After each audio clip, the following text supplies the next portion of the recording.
আধুনিক কৃষি প্রযুক্তির সফল প্রয়োগ ও লাভজনক চাষের বাস্তব অভিজ্ঞতা অর্জনের লক্ষ্যে তেলিয়ামুড়া মহকুমার কৃষ্ণপুর কৃষি তত্ত্বাবধায়কের অন্তর্গত মাইগঙ্গা গ্রাম পঞ্চায়েতের 20 জন কৃষক সালেমা এলাকার বিভিন্ন কৃষিক্ষেত্র পরিদর্শন করেন। এই শিক্ষা সফরে কৃষকরা সফল মাস্ক মেলন, বর্ষাকালীন তরমুজ এবং অয়েল পাম বাগানের সঙ্গে আন্তঃফসল হিসেবে আনারস চাষের উন্নত মডেল সরাসরি ঘুরে দেখেন। সফল চাষিদের সঙ্গে মত বিনিময়ের মাধ্যমে তারা উৎপাদন বৃদ্ধি, রোগ দমন ও বাজারজাতকরণের বিভিন্ন আধুনিক কৌশল সম্পর্কে গুরুত্বপূর্ণ তথ্য লাভ করেন, যা তাদের নিজেদের এলাকায় এমন প্রযুক্তি নির্ভর চাষাবাদ শুরু করতে বিশেষভাবে অনুপ্রাণিত করেছে।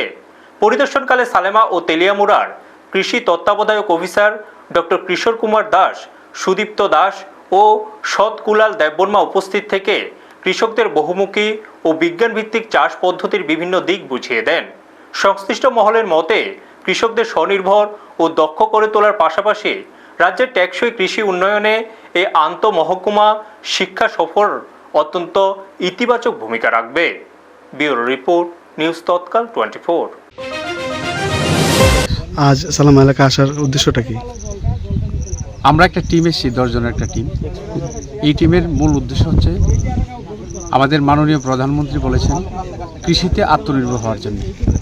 বর্তমান যুব সমাজ তারা কর্মহীন অবস্থায় রয়েছে। এই কর্মহীন অবস্থায় মধ্যে থেকে বেরিয়ে গিয়ে তারা যাতে কৃষিক্ষেত্রে আত্মনির্ভর হওয়ার জন্যে আমাদের এগ্রিকালচার ডিপার্টমেন্ট তেলিয়ামুড়া মহকুমা তার অধীন যে সেক্টর অফিসার রয়েছে, এই সেক্টর অফিসারের উদ্যোগে আমাদের এখানে আসা। আমাদের মূল বক্তব্য হচ্ছে আমরা যারা কৃষি কাজে নিয়োজিত, আমরা হচ্ছে দেশের প্রগতির পক্ষে।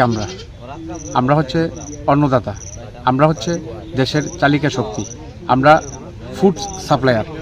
স্বাভাবিকভাবেই বাগিচা ফসলের দিকে বেশি মাত্রায় উৎসাহী হওয়ার জন্যে আমরা এখানে দেখতে পেয়েছি এসে মাস্ক মেলন, বড় মাত্রায় একটা জমিতে মাস্ক মেলনের চাষ হয়েছে, চাষাবাদ হয়েছে, পাশাপাশি তরমুজও রয়েছে।